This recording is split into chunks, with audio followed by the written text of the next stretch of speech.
Hey everyone, welcome back.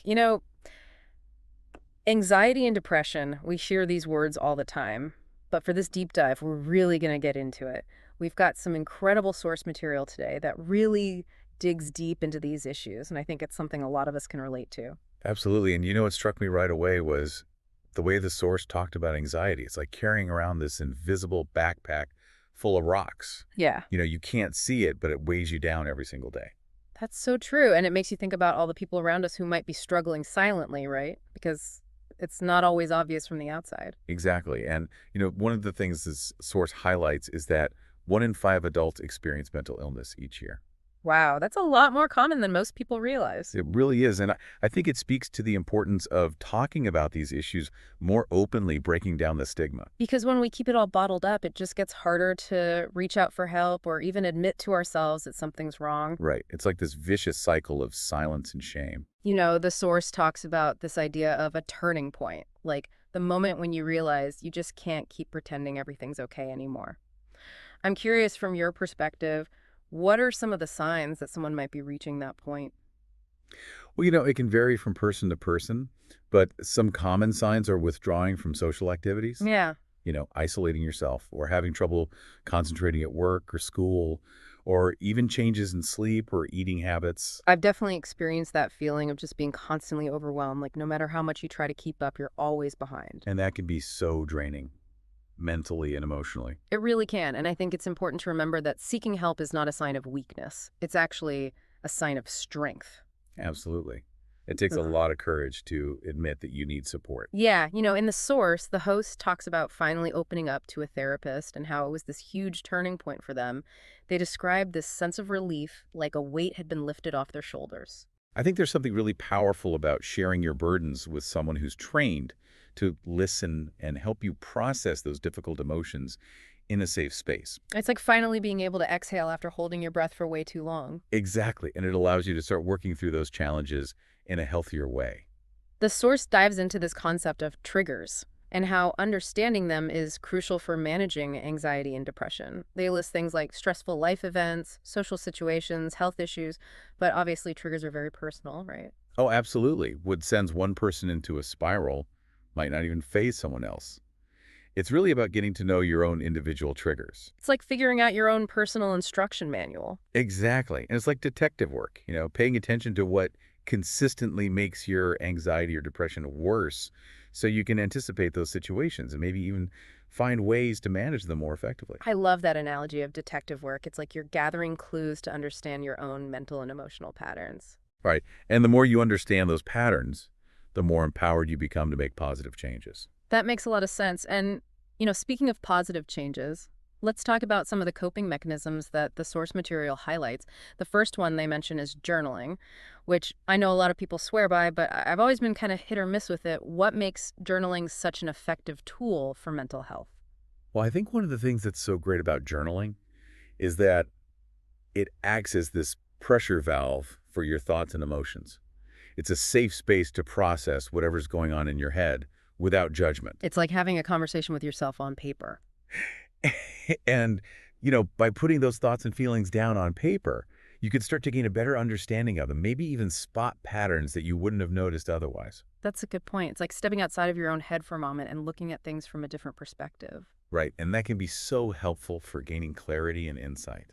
The source actually suggests some specific journaling techniques too, like not just venting, but also trying to challenge negative thoughts or explore potential solutions. Exactly. Journaling can be much more than just a way to let off steam. It can be a really powerful tool for self-discovery and growth. I like that it's not just about dwelling on the negative, but also about actively working towards positive change.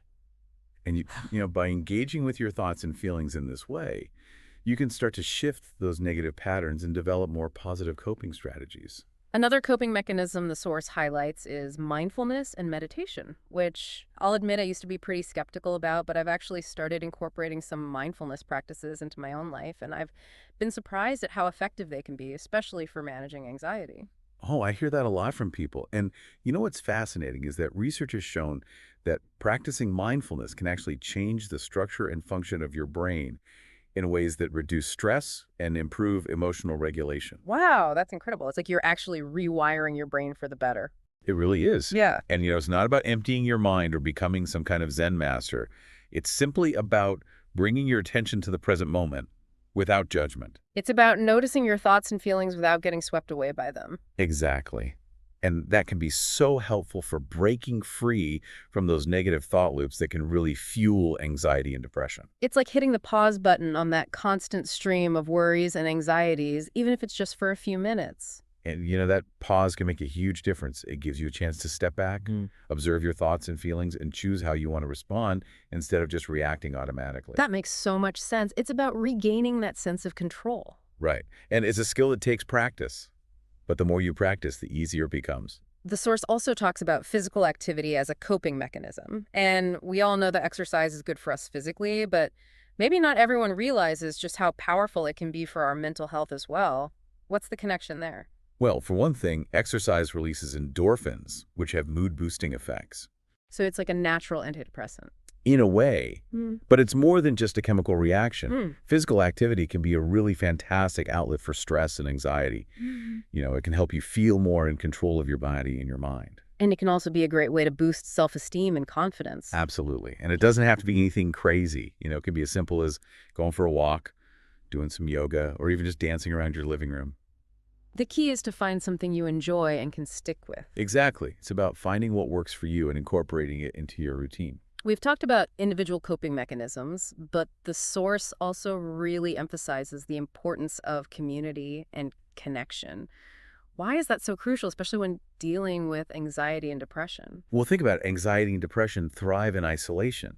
When we're struggling with these challenges, it's easy to withdraw from others and feel like we're all alone. But that isolation just makes things worse. It really does. Connecting with others, sharing our experiences, and realizing that we're not alone in our struggles can be incredibly empowering. There's strength in numbers. Absolutely. And the source actually shares a story about someone finding solace in an online support group for people with anxiety. And what's so powerful about sharing your experiences with others who truly get it? It's like you're finally able to let your guard down and be yourself without judgment. Exactly. It's about validation and understanding. When you share your experiences with others who face similar challenges, you realize that you're not broken or alone. You gain new perspectives on your own struggles, and you learn from others who've navigated similar paths. And it creates this sense of belonging and hope, which can be so incredibly healing. And there's so many different types of communities out there, right? It doesn't have to be a formal support group. It could be a book club, a hiking group, a volunteer organization. Any place where you feel comfortable connecting with others who share your interests. Exactly. It's about finding your tribe, the people who make you feel seen, heard, and understood. And sometimes that connection can be the most powerful medicine of all. That's a great point. It's not just about having people around. It's about finding those authentic connections that make you feel supported and less alone. Okay, let's shift gears a bit. The source talks about reframing negative thoughts, which I think is a concept that a lot of people struggle with. It's so easy to get caught in those negative thought loops. What exactly does it mean to reframe negative thoughts? Reframing is all about challenging those automatic negative thoughts that pop into our heads and looking for more balanced and realistic perspectives. So it's not about pretending everything is rosy. It's about acknowledging the negative thought, but then consciously choosing to look at it from a different angle. Exactly. It's a skill that takes practice, but it can be incredibly powerful for shifting your mindset and reducing the impact of negative thinking. The source mentions some specific techniques for reframing, like challenging negative beliefs and using positive affirmations. Can you walk us through how those techniques work? Sure. So challenging negative beliefs involves examining the evidence for those beliefs.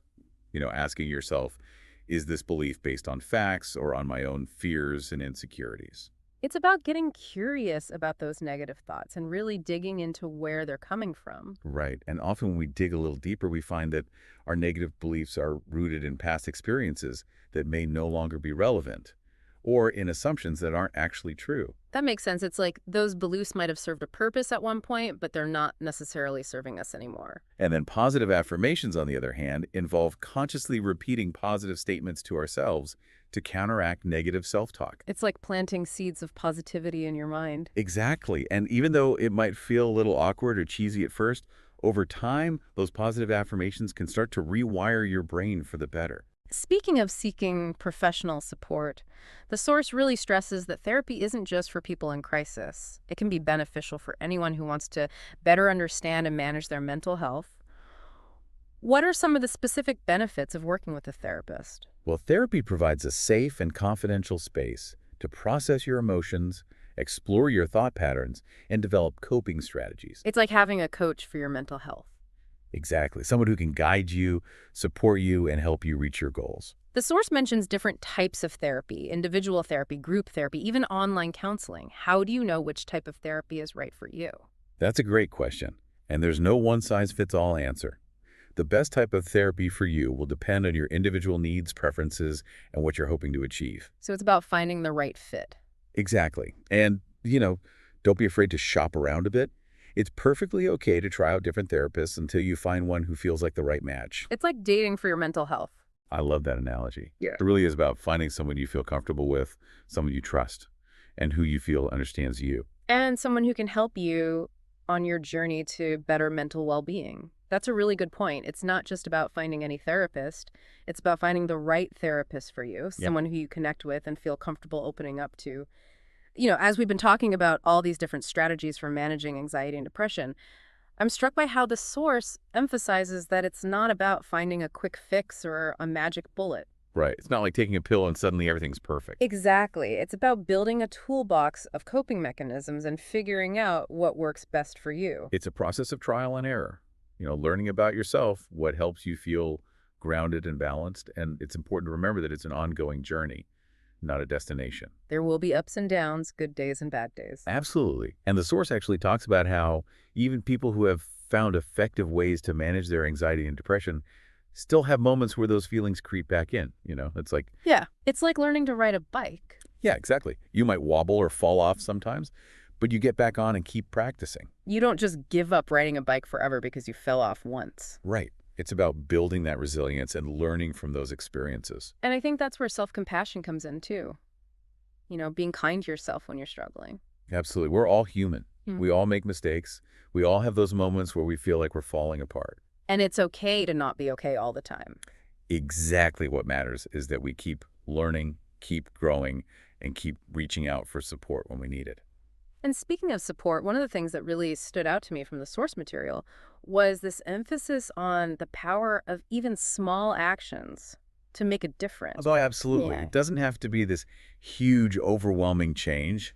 Sometimes the smallest steps can have the biggest impact. Like, what kind of small steps are we talking about? Well, it could be as simple as taking 5 minutes each day to practice deep breathing, or reaching out to a friend for a chat, or doing something kind for yourself, like taking a relaxing bath, or listening to your favorite music. Those are all great ideas. And, the source actually recommends creating a self-care menu. A self-care menu. What's that? It's basically a list of activities that nourish and replenish you, so you have this go-to resource when you're feeling overwhelmed or depleted. Oh, I love that idea. It's like having a menu for your mental health. Exactly. And it can be anything that brings you joy and helps you recharge, whether it's reading a book, spending time in nature, or just taking a nap. It's about being proactive and intentional about taking care of your mental well-being even when things are going well. And I think that's a really important point because it's easy to let self-care fall by the wayside when we're busy or stressed.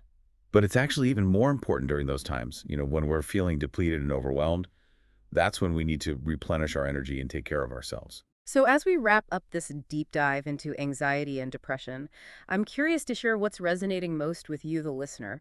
What are you taking away from this conversation? What's one small step you can take today to prioritize your mental health? And remember, you are not alone in this journey. There is help available, and recovery is possible. It's really easy to just get swept up in everything, life and work and family, and forget to take care of yourself. Yeah, it's like self-care often ends up at the bottom of the to-do list. But it really should be at the top.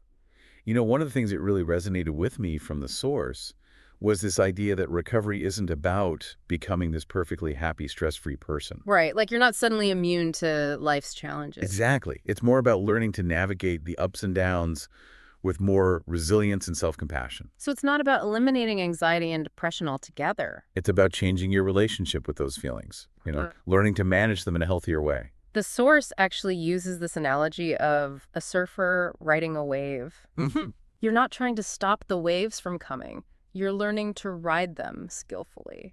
That's such a great visual. It Yeah. really highlights the importance of acceptance and flexibility, We can't control everything that happens to us. but we can control how we respond. And sometimes that means reaching out for help. Whether it's from a therapist, a support group, or trusted friends and family. It's okay to ask for help. The source really emphasizes that we don't have to go through this alone. There's so much strength in asking for support. It's a sign that you're taking care of yourself, that you're committed to your well-being. As we wrap up this deep dive, I keep thinking about what the source said about finding those glimmers of hope, those moments of joy and connection that remind us that even in the darkest of times, there's still beauty to be found. And about those little things that make life worth living. Exactly. And I'm curious, what are some of the things that help you stay grounded and hopeful even when things feel tough? Well, for me, it's about connecting with nature. Going for a hike or just sitting in the park and feeling the sun on my face. I love that. And spending time with loved ones, of course. Those people who make you laugh and feel loved and supported. Those are the best in practicing gratitude too, right? Oh, absolutely. Yeah. Even on the hardest days, there's always something to be thankful for, even if it's just a warm cup of coffee or a beautiful sunset. It's about shifting our focus from what's wrong to what's right. Even if it's just a small thing. I think that's a perfect message to end on. It's about finding those moments of joy and gratitude, no matter how small, and remembering that even though anxiety and depression are real and incredibly challenging, There is always hope, and there is always help available. You are not alone. and recovery is possible. It might not be easy, it might not be linear, but it's possible. And you are worth the effort.